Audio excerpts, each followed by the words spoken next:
Shalom, Holy Blossom.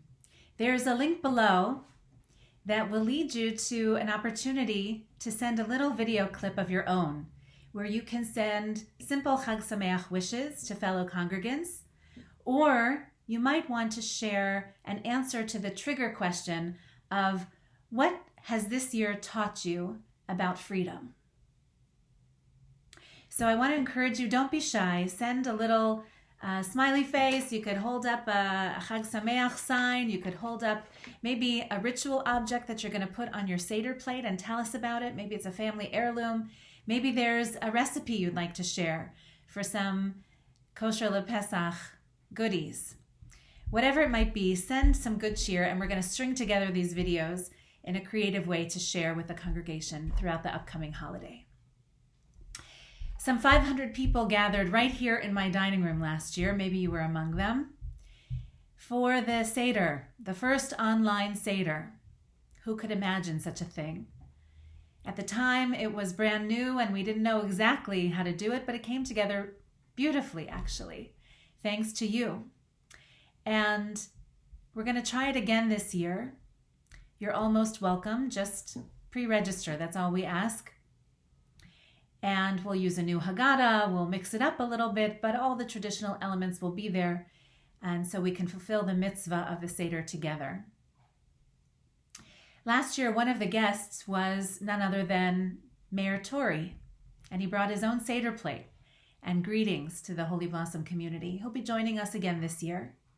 Last week, I received a letter from Mayor Tory. It was sent to a number of faith leaders across the city, and I'd like to share some highlights of it with you now. Dear faith leader, I know that you've been called upon to adapt your services and provide important supports to your communities in these unprecedented times. Places of worship have been so important during the pandemic. They've provided a sense of hope for the future and have brought people together to stay connected to one another and to their faith. I want to thank you for all your efforts in providing residents a safe space and a space to practice their faith. March 21st marks 1 year since the first death in Toronto from COVID-19.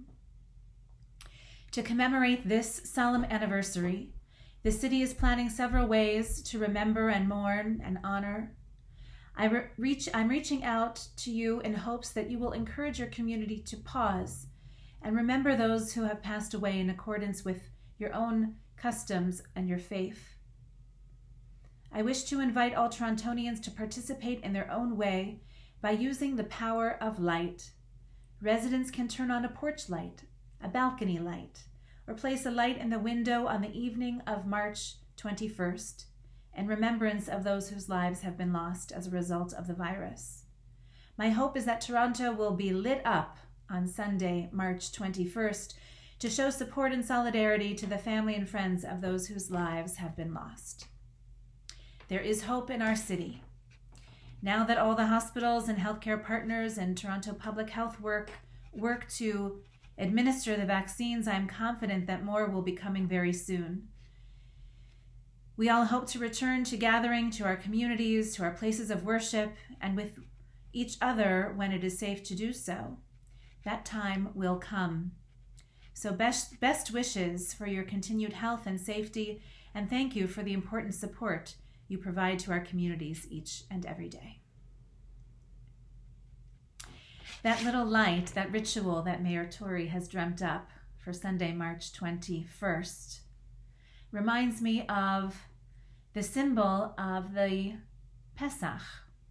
Remember how our ancestors were commanded to take some of the blood of the Paschal lamb and put it on the lintel of the doorpost, the door of their homes in Egypt, as a way to protect from the angel of death that was on its way.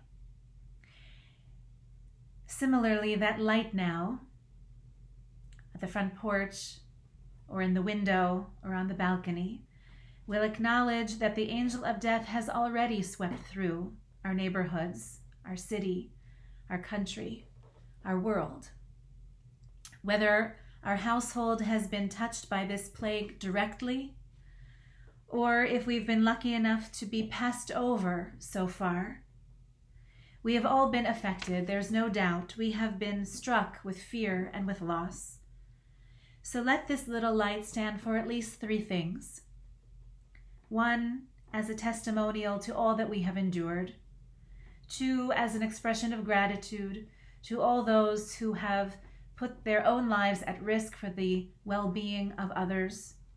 And 3, as a memorial to the 2.63 million worldwide who have died of coronavirus. A memorial to the 22,399 Canadians who have died of COVID-19, and to the more than 2,600 Torontonians, including members of our own congregation.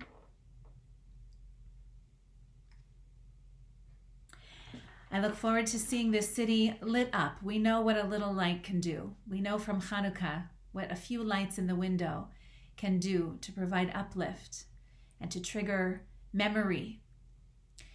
So a year in, a year of life in lockdown, let's heed the mayor's call and participate in this small ritual that stands for so much.